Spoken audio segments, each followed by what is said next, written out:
So we're here today to talk about how today's buyers are really thinking about audio. We've already got a buyer on the panel. We've just had a buyer on stage, so I think that gives us a little bit of context to start with. Sorry, everyone, all of a sudden. I feel like I've just got my back turned to you. Maybe I should do a bit more of this. No, is that worse? It's fine. Comment. Thanks, Steve. So, Wendy, would you just like to start us off a little bit and tell us about your own strategy at Direct Line and maybe a little bit about how that's changed over your tenure as head of marketing? Audio's always been quite a big part of our plan, particularly for our home and motor products. So we've invested quite heavily over the last 10 years in a mixture of spot and sponsorship and promotions and partnerships. But actually, we've increasingly started to use radio across our other products as well. So it's got to a place where we can prove the effectiveness of radio through econometrics. It's working on both a short-term and a long-term basis. So we've used it now as an opportunity to educate people about the breadth of our product range, because our target audience as a brand they've indexed really highly against commercial radio, so it's always been a really smart choice.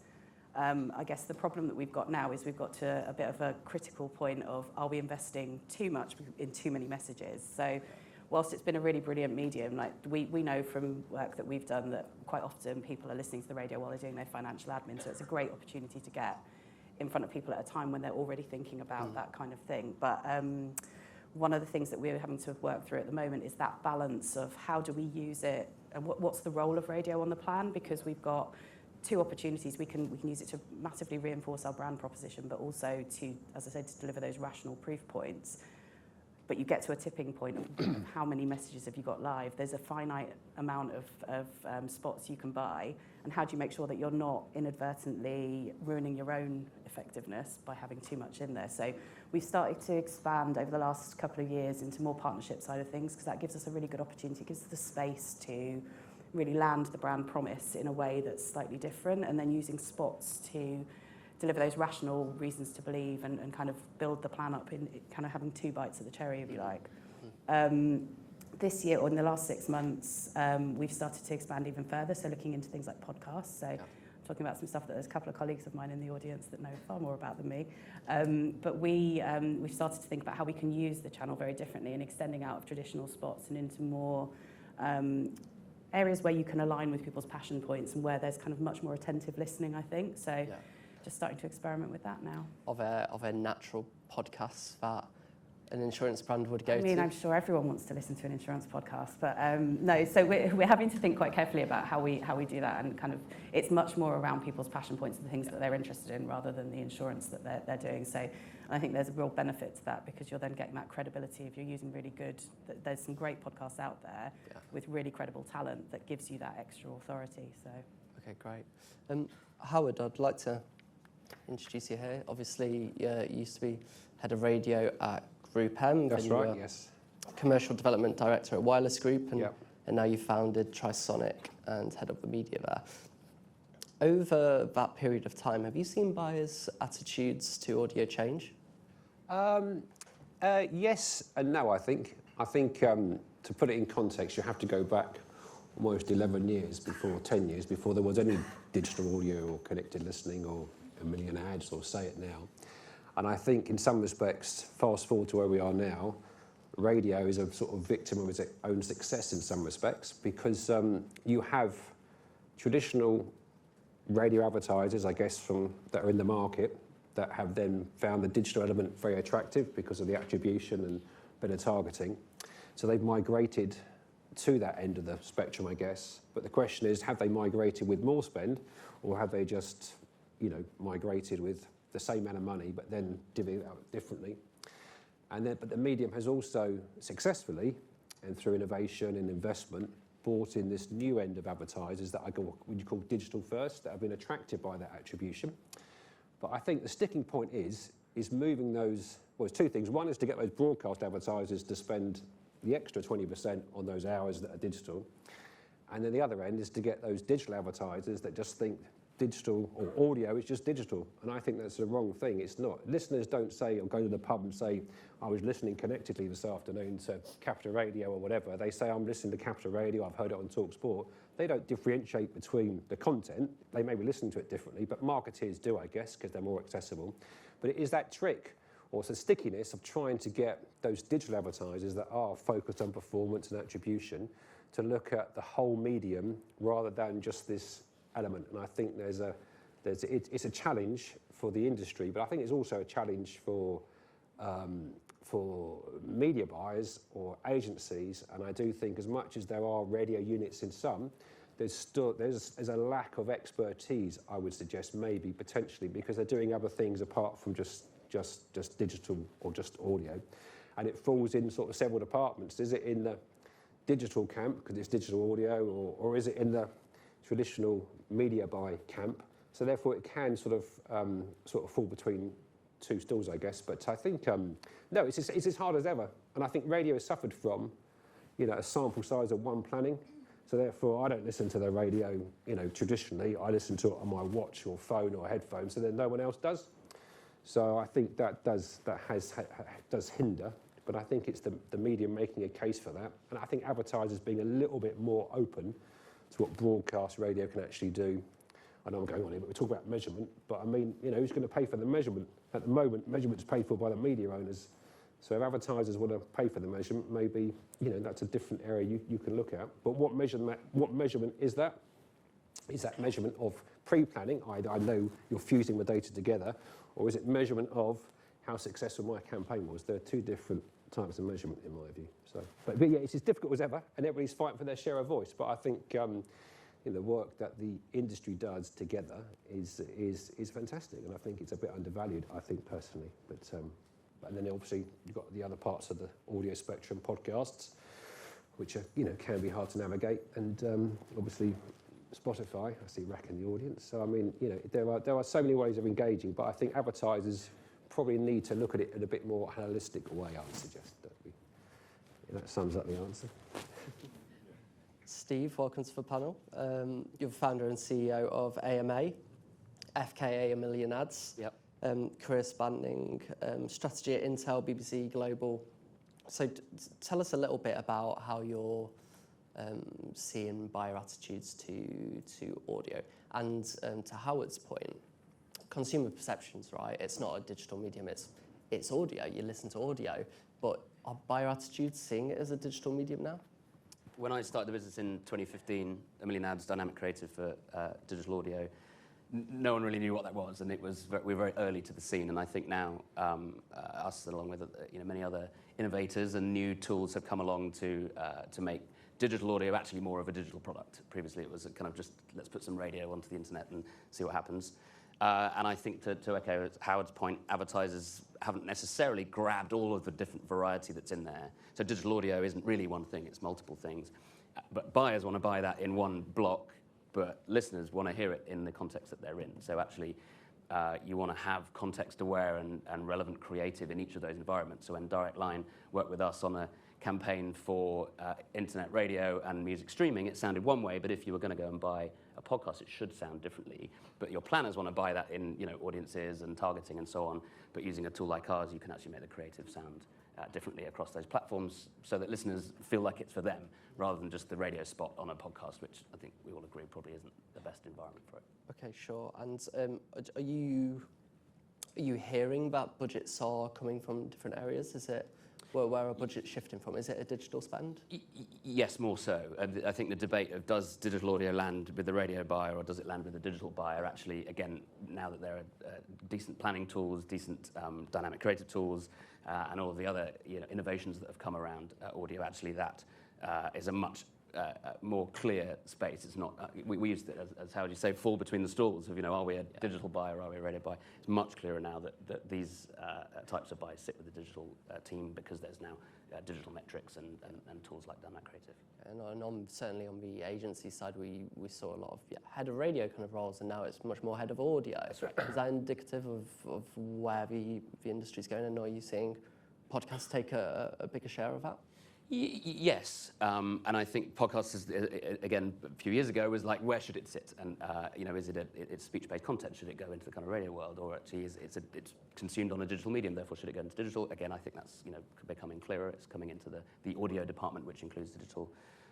Again, I think we're coming to the end of kind of the first phase of podcast monetization, which is the host Reed doing a 2-minute spot about Sleep Number or Casper mattresses. And actually the second phase is now going to be more dynamic ways of buying and inserting. Tools like Spotify's SAI and dynamic ad insertion help that. And then I think the third phase is where things like context aware and using podcast topics and content context will then actually help change the creative of the ad itself. So it still feels native, but actually can be monetized across the whole podcast catalog rather than just the top 10% of your podcast. Wendy, as we talked about this very briefly with Tom as well. What I'd be really interested to know is, and Tom put it really succinctly, is what would it take for you to spend more in the audio space on the media mix? I think it's quite interesting. Both Steve and Howard made really good points, which is it's only really us that care about the boxes that we pigeonhole different media channels into. What we should be doing is thinking about the customers that we're trying to target and where they spend their day, where we've got the best opportunity to actually get the right message with the right creative in front of them. And I think, so from an audio perspective, it's similar to all the other channels. I think what we need our agencies and media owners helping us with is really understanding what's the objective of each of our campaigns and how are we going to get that multimedia approach to getting in front of the customers that we want to target. Mm-hmm. So it's not one specific thing, but I think it's about having that more holistic view and maybe collectively trying to avoid, like, this is what we're going to do in audio, this is what we're going to do in visual, this is what we're going to do over here, and just how are we going to deliver those messages through the entire funnel in a way that's coherent and cohesive and allows consumers to really understand our brands and products. So that's kind of probably the one thing, I guess, the critical thing. It's interesting to hear Howard saying that the media owners are paying for the measurement, because I'm pretty sure I pay for it. But well, you don't but I pay think that the more granular measurement of campaign by campaign, I think, is the thing that we need some more help with, because it's still, there are certain things that we can pick up through econometric models, but then actually when you're thinking about attributing to different parts of the campaign, how can we get a better understanding of the whole rather than the sum of the parts? Because I think we all become so obsessed with each individual's kind of, this podcast did this and this spot did that.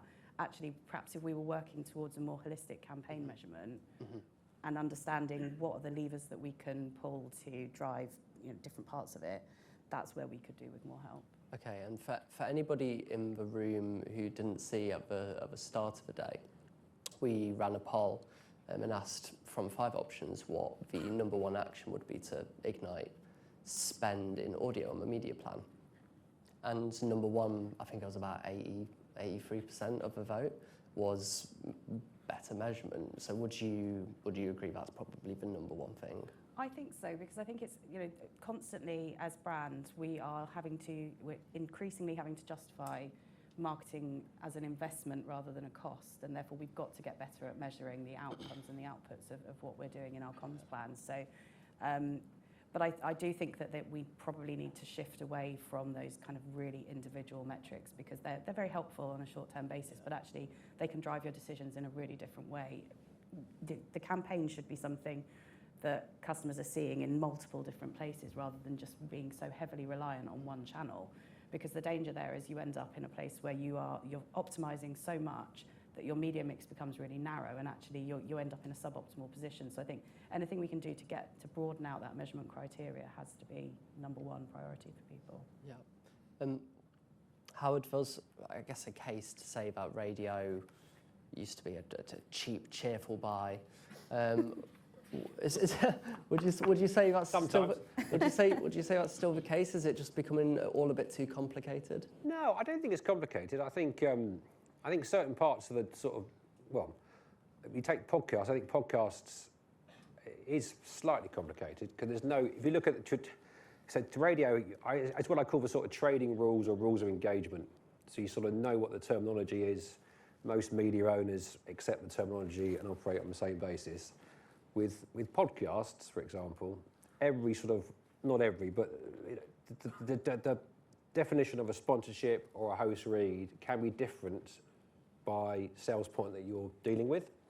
And I think that confuses media buyers. I think it confuses clients. I think the expectation of what you actually, a sponsorship means you're sponsoring the whole, on radio, you're sponsoring the whole show and you're the title sponsor. But on a podcast, you could be sponsoring it, and then you've got, the host reading out, other host reads for other brands, I guess. And I think, so I don't think it's complicated. I think, if you know what you're doing, it's not. But radio is not a cheap. I don't see it as it's cheap is the wrong word, I guess. I think it's cost efficient. It's proven to be cost efficient against other media, and it has all its attributes, brand safety and scale and reason. You can do it nationally or locally. So I guess that it's just some of these truisms never change. And we had a conference at the Radio Centre called the New Audio Generation, I think, and they had this panel of listeners that had filled out all this information. And if you hear them talk about it, they were so passionate about it. And it was like, and if you go back 20 years, the thing about radio was your friend, was the friend of the listener. And my word, they were repeating that verbatim from 20 years ago. These things, some of these fundamentals have not changed about this medium. And I think people are looking at it in a different way, at their peril, I think, because it's just the way you're listening to the medium that's changing. That does give you more attribution, does give you more options to do targeting, like through 1 million ads, or do interactive campaigns like Say It Now. These things are all fantastic, but I think you mustn't forget where it's come from and how the listeners view the media or engage with the media. So I don't think it's overly complicated if you know what you're doing. But I think it's up to media agencies to make that simple. And I think, media agencies and clients, time is short. So therefore, it's very easy to do what you've done before and continue just doing that. And if you're asked, by a client, well, we use digital audio, I know what's going to happen with that. Why are you recommending broadcast? Well, you can't tell them what's going to happen in some respects, because unless it's after the post-campaign, and they have to, I guess, accept it's the wrong word, but it's their money. But I guess some things just aren't quantifiable until you've done it. And you can do as much research as you want prior, but it's as Wendy says, it's the outcome that delivers that. So I don't think it's overly complicated, but I think with podcasts, I think there is what I call trading rules of engagement to be sort of settled, I guess, in some respects, in terms of how campaigns are delivered, whether that's your impressions get delivered when the impressions get delivered, or they get delivered over the time frame of the campaign. I know it's a bit of debate at the moment in the media market for podcasts, and the other thing on podcasts, I think you'll probably find they get a bit too cluttered. There's a lot of host reads, a lot of ads, I think, that, and they have to do that to, make the money out of them. But I think there will be a clutter issue eventually, I think, on podcasts. That'd be not a prediction, but just a comment. Steve, what's your take on that? I come at this from a kind of entrepreneur innovation perspective, which is I think there's still some innovation to happen here around measurement. I think digital audio is crying out for a currency that we can all just start to rely on. It's there in every other digital format. We have big multinational global companies like IAS and Moat and Double Verify who do all this stuff for every other channel except audio. We're missing something here, and I think. What would you say that currency would be?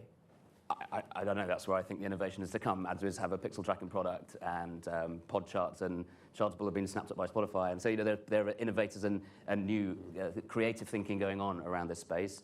We at some point soon need to start agreeing on it and picking one, and then going, this is the one that we all plan by, and this is the one we all measure by. And when I'm at a programmatic terminal buying a campaign across multi-channel, I'm not like going, how do I do podcast? Oh, it's too complicated. Yeah, no, I absolutely agree. I think that when people say measurement, we need to define what that is.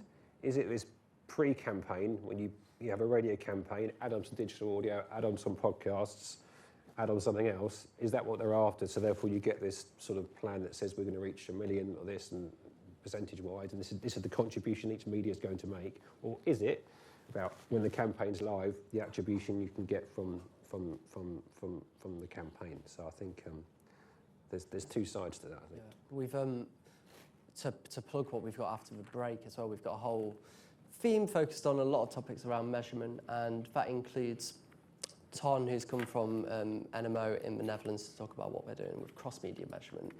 Wendy, do you see cross-media measurement as a solution to a lot of these problems, or do you think it's something else we should be looking at? I think so. We're using cross-media measurement for most of our campaigns. I guess the difficulty you've got with it is you have to reach a certain reach and frequency for it to be able to pick out individual components. And I think that's where you get a slightly different view from cross-media than you get from econometrics and you get from something else. And actually what we need to get better at is stitching all these different bits of data together to tell that story more broadly. So I think there's definitely a role for cross-media. Whether it's the answer, I don't know. I think it's one where we've been doing it for a couple of years now and we see different things, but it depends what you're measuring, doesn't it?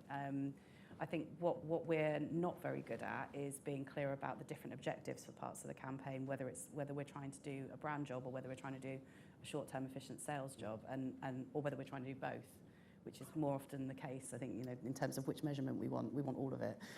Oh yes, and I think that's all, and then we'll choose. yes, yeah. So I think that's something we need to get better at, being really clearly defined on what's the objective that campaign is trying to drive, and how does it sit in the broader comms ecosystem. So I think it's definitely, there is a role for cross-media, but I don't think it's the answer.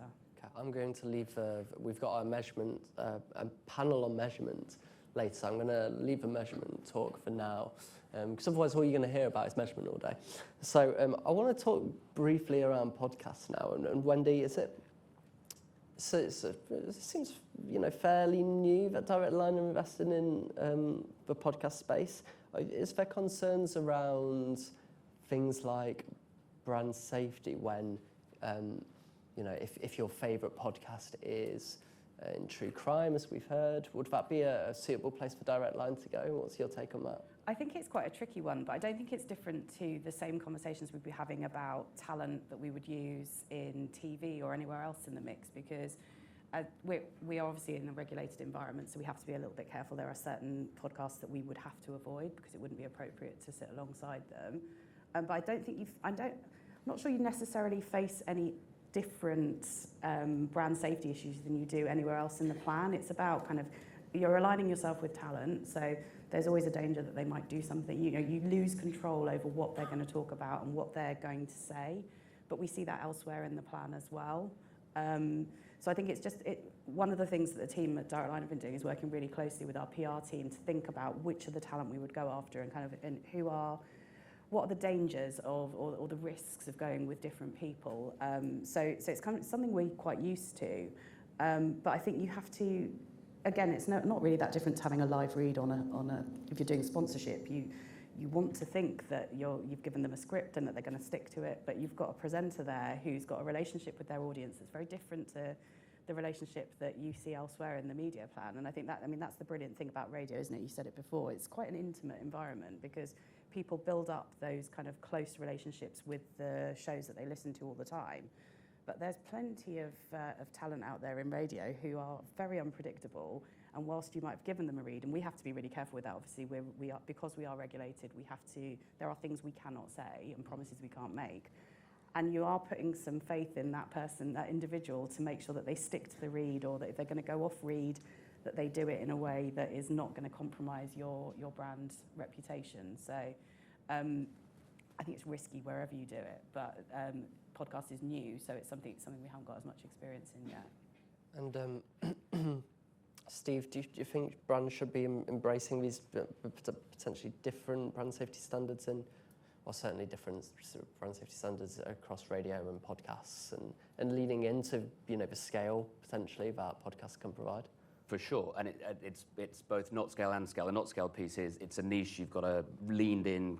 Someone who's chosen to listen to that podcast, so they're an active listening audience. So a great place to monetize if you can, because you've got a niche audience listening to it. But then when you add all of those niches up, you actually then get to scale. How do you customize the messages in each of those? Just to plug a million ads, you use a dynamic creative product, and then you can actually monetize the other 90% of your podcast catalog. Because currently, the kind of dirty secret podcasting is all the money is made by the top 1% of your catalog, and everybody else has to get their very small checks in the post at the end of the month. That needs to change for podcasting. If it's just going to be a single-digit billion-dollar business, then we should all go home now. It's not, that's not worth it. We need to put more effort and innovation into making podcasting a proper channel and worth it for everybody. And with that, we need to do it all. We need to do the live reads, and there's a lot, funnily enough, still to learn from radio. They're called live reads because they're done live. They open the mic and talk about direct line right there and then. So it always sounds different. On a podcast, they'll record one read and then gets played. We were talking about a favourite podcast earlier, something called Smartless, which is a very silly kind of Hollywood interview show. And they do 2-minute reads for their clients, one of which is BetterHelp. I think we've probably all heard those. And they'll do 2 minutes. So they think they've done a great job for the advertiser. Oh, we did this hilarious thing for 2 minutes. You told me about when you went to therapy, ha, ha, ha. That's in the podcast 3 times in 3 breaks. And I've listened to 5 episodes. So I've heard approximately 30 minutes of BetterHelp advertising. And they all sound the same. And once you've heard a joke once, it's not very funny the second time, as I know, being the father of 2 children. And my dad jokes just don't go down well the second time. So something needs to change there, and that's your point about frequency capping or about repetition and stuff. And again, radio's learnt all this stuff, so there's still some really nice lessons to learn from the radio way of thinking. But again, it's a hot mic and a presenter, and they have their own thinking about how to talk about a brand. So there's, again, I think there's some innovation to come. I think there's some products around scale and efficiency to be able to have a 1,000-strong podcast catalogue, 50 current campaigns at the moment. How do you there's a cross tab of 50 times 1,000 different possible creative versions there that you have to manage and maintain and approve and measure and all the rest of it. And therefore, again, the entrepreneur in the room is going to say there's room for new business ideas and disruption and innovation around making all that happen. Right. I'm a little conscious of time, so I wanted to see if anybody has any questions. I've got a few more, so get your thinking caps on. I'll kind of keep a glimpse out of my corner of my eye to see if anyone sticks their hand up. I'd love to come to you all, and obviously we're called the Future of Audio Europe, but particularly the future bit I'd love to focus on. I'd love to come to each of you and ask for one prediction that you'd love to see from the audio industry, maybe in 2030, 7 years all right? Wendy, what would yours be? I think it's just, actually, it's less of a prediction and more of a sort of thought around, advertisers are going to have much more opportunity to get much more personalised and targeted with the creative that they're putting out there and the talent that they align with, because that opportunity to, as you say, things like podcasts are proper attentive listening. People are tuning into them for a reason. So being able to align yourself more deeply with customers in a way that you can't currently do as much, I think is probably the thing that we'll be looking to do. Okay. Steve? 2030? Yes. Well, I hope we're not still talking about a currency for audio measurement in 2030. We probably will be. But you and me on a panel again. So. I'm going to go crazy, and I think consumption will be different. I can't see anyone with AirPods in at the moment, but I think in 7 years' time, we will have some kind of cyborg-like built-in thing in our ears. We're all cyborgs anyway, but they have phones in our pockets. But some kind of AirPod-style earbuds, always on. They're really smart ways of filtering out outside noise. But when you want someone to, if you want to come as a conversation with someone, you can kind of turn on or turn off the audio the noise cancellation. I think that will become more pervasive. So audio will just be as part of our daily routines. It's already part of our daily routines, but we have to turn it on. I think that the on and off moment will go away, and it will just be there around us, auto-pausing or auto-playing our favourite playlist, AI DJing, whatever it might be. In 2030, that is just going to be in us, around us all the time. Brilliant. And then we can advertise there. Hey, I was going to say, I see a new business idea coming. Yeah. Howard? Well, I think we will be here again discussing some of these issues because they are perennial, but I think there'll be bigger and better solutions, I guess. I think the growth, I know you mentioned about, Steve, about all-on listening, but I don't think the growth of online listening will rise as fast as people think it does. I mean, it's 25% at the moment. Digital listening's, iVi, DAB set and all the rest is 66%. It's been 66% for a number of years. It's not, I don't think you're going to see this massive upswing of online listening, but I think in the future you will find different advertising formats. So Bareham were talking about how he did some stuff on the beach via smart speakers. So I think those will evolve, but I just think, we mustn't forget where we are now and where those audiences are available to target and the different platforms or audio platforms you can target them with. I see, let's not sort of get ahead of ourselves that digital audio is the audio medium ticked on your media plan in terms of using connected audio. There's plenty of other options that you could look at. So I think we've got time for one very quick question. Yeah. Hi, Michael Baston from Acast. So we're committed to the open podcast ecosystem, making sure that creators big and small can benefit. How do we ensure that brands understand that they can reach their target audiences on both big and small podcasters? Is that directed to anyone in particular? Yeah, well, all three actually. We'd love to know. Cheers. I guess from my perspective, I think we need you to come and speak to us directly. I think with the working alongside the media agencies we use, actually getting closer to the people who are distributing content and working directly with media owners is something we've done really successfully in other areas. So I think it's come talk to us and educate us about it, because I think that's really important. Like Steve made a good point earlier. It's like there's not enough people that understand all the different parts of the opportunity, so the more that you can come and educate us, the better.